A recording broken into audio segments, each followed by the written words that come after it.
Então, para começar, Giancarlo, os dados da Sila mostram que os imóveis logísticos dentro dos fundos imobiliários estão vivendo um momento muito especial, né? Os melhores momentos dos últimos anos. Então, a gente está aqui falando de vacância em patamares super baixos, aluguéis subindo e demanda firme também, né? Eu queria então entender, né, para começar aqui o papo, o quanto desse movimento é estrutural, ou seja, de longo prazo, e o que significa para os investidores de fundos imobiliários ao final do dia. Então, a gente, para poder falar um pouco dessa resposta específica, a gente precisa voltar um pouco à história, né? Então, vale lembrar que a gente começou a desenvolver logística como padrões internacionais, galpões eficientes, pé direito, docas, sustentabilidade, a partir de 2008, 2009. Então, ele é um mercado novo quando a gente compara com shopping centers, lajes corporativas. Então, o que que a gente vê hoje? A mudança, o perfil do consumo mudou muito, né? E a logística ela deixou de ser vista como ela era vista antigamente, só uma questão de armazenagem, uma questão de custo, e hoje ela entra na cadeia como uma eficiência de negócio, né? Então, para você poder distribuir mais rápido, mais barato, tudo isso entrou no jogo e a logística se demonstrou aqui como fundamental na operação das empresas. Uhum. Então, como a gente tem um mercado recente, um mercado que demanda muita coisa e a oferta está desequilibrada, porque as empresas não estão conseguindo entregar os galpões na velocidade que a demanda está vindo, então ele é um crescimento sustentável, ele tem oportunidades a longo prazo, mesmo porque a gente hoje tem uma concentração muito grande desse inventário dentro de uma região sudeste, que tem a melhor distribuição, as melhores infraestruturas, rodovias, etc. Mas a gente tem consumo no Brasil inteiro. Uhum. Então, ele é um movimento estrutural e o papel dos fundos imobiliários é fundamental para o crescimento, porque os fundos têm acesso a capital, têm governança, então isso para a cadeia é muito importante. Uhum. Ah, então, a impressão que eu tenho no lado da análise é que o padrão de consumo da população já vinha mudando ao longo dos Sim, anos, mas com o advento da pandemia, né, e todo mundo em casa, toda aquela história que a gente passou, ele acabou se acelerando, né? Então, quem teve aquela experiência de começar a comprar as coisas pelo celular, enfim, remotamente, eh, acabou, né, ficando por ali mesmo, né, então e quem ainda não tinha esse hábito, acabou incorporando ele, né, nas suas compras, na né, rotina. e aí justamente somou-se a isso, né, essa alta demanda, né, pelo e-commerce, junto com o portfólio de imóveis muito defasado e muito abaixo, né, da demanda, que aí impulsionou de vez o mercado imobiliário, por aí? Isso, a gente hoje, no Brasil, a gente tem 28 milhões de metros quadrados em condomínios logísticos, sendo que praticamente um terço está dentro dos fundos imobiliários. Por que que não tem mais dentro de fundos imobiliários? Porque os fundos buscam ativo com qualidade. Dentro Uhum. desse universo de 28 milhões, a gente tem ativos classe B, que são ativos mais antigos, com pé direito mais baixo. Muita gente confunde, né, as classes, o que que a classe significa. Então tem alguns diferenciais, né? Vaga de estacionamento, número de docas, carga de piso, pé direito, etc. Então o Brasil vinha com um inventário muito antigo, começou a trazer esse padrão construtivo, começaram os desenvolvimentos e as entregas, e a demanda acelerou muito. Então hoje o e-commerce ele busca eficiência na operação, não só o Uhum. e-commerce, como a transporte, logística, etc.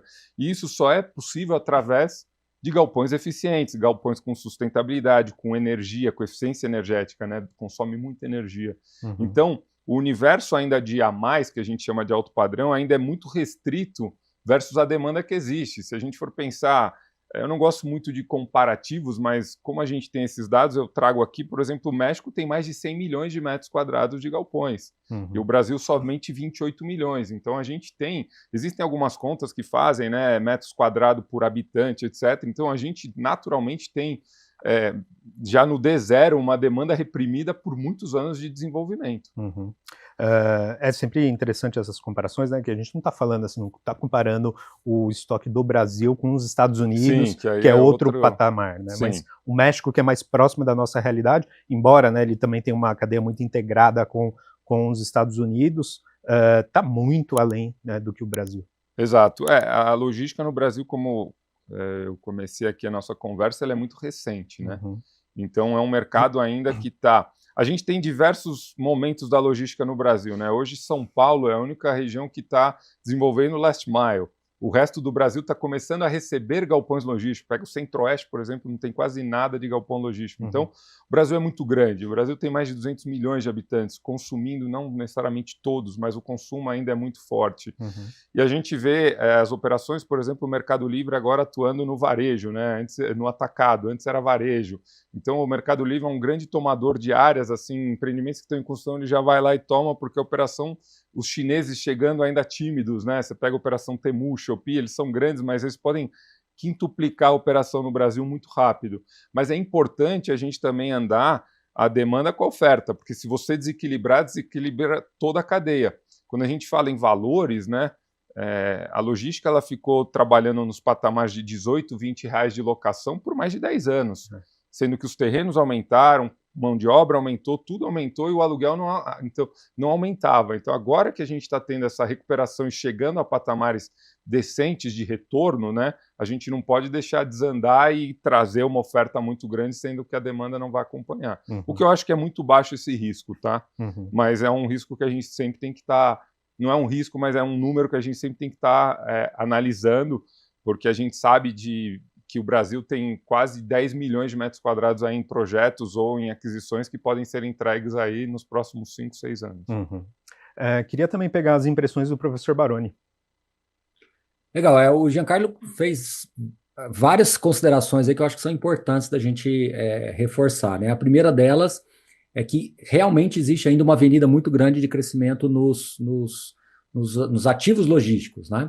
E ele fez uma ponderação que eu achei muito interessante, né, de que o inventário dentro dos fundos imobiliários tem uma qualidade, eu diria até superior à média geral do mercado, ou pelo menos alinhado com a média geral, ou com uma boa qualidade média geral, melhor dizendo, né? Então isso quer dizer o que na prática, né? Que hoje os fundos de tijolos logísticos, principalmente os mais conhecidos, os maiores, na média têm bons portfólios. Então acho que isso é uma boa notícia para os investidores em geral que estão focados no mercado de FIIs. A outra questão é que claramente você vê as empresas que foram citadas, né, os conceitos que foram citados, está muito atrelado ao comércio eletrônico. Então, desde a pandemia, o comércio eletrônico ganhou mais relevância no Brasil e principalmente nas outras regiões ex-Sudeste, né, não considerando a região Sudeste. Então, outros estados, outras regiões passaram a ter essa demanda, passaram a ter necessidades de entregas mais rápidas, mais ágeis, e, consequentemente, o setor logístico foi também ampliado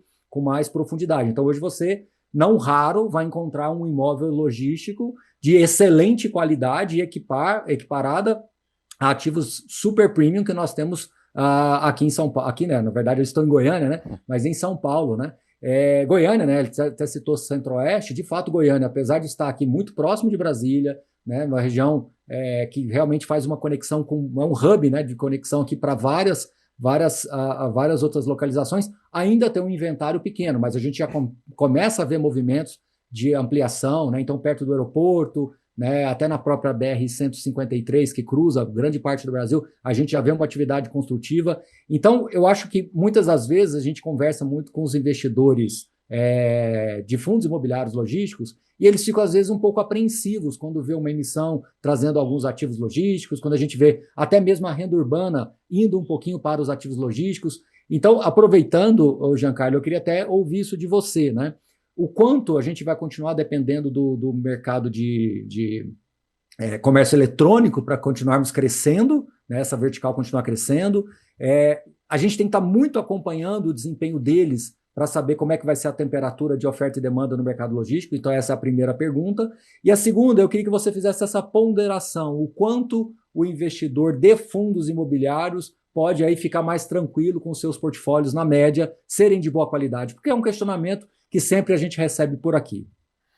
Bom, vou começar pela segunda, que ela está aqui na ponta da língua, que é em relação ao portfólio, né? Quando a gente fala que dentro dos fundos imobiliários os portfólios têm mais qualidade, o que isso significa para o investidor? Significa inquilinos de boa qualidade, de ratings bons, significa uma previsibilidade de fluxo de caixa e de ganho da rentabilidade, porque vai seguir o rito normal de um contrato com uma indexação, de uma inflação, seja qual for o índice adotado. Então, ter galpões logísticos de qualidade, isso dá mais tranquilidade para o investimento, ainda mais com uma gestão ativa na grande maioria dos portfólios, né, com governança.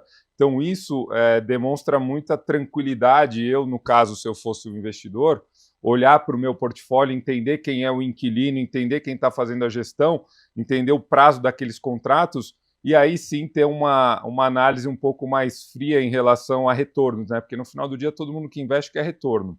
E aí tem um ponto muito importante também, que os fundos ainda seguem descontados, e aí eu não sei explicar o racional disso, né? Eu estava dando uma olhada lá numa plataforma do Clube FI, que ainda está 0,74, né, do preço para o valor patrimonial, né, da cota. Então, para mim, portfólios com uma vacância abaixo de 3%, bons inquilinos, ativos maravilhosos, o porquê que tem esse desconto, eu não consigo entender, né?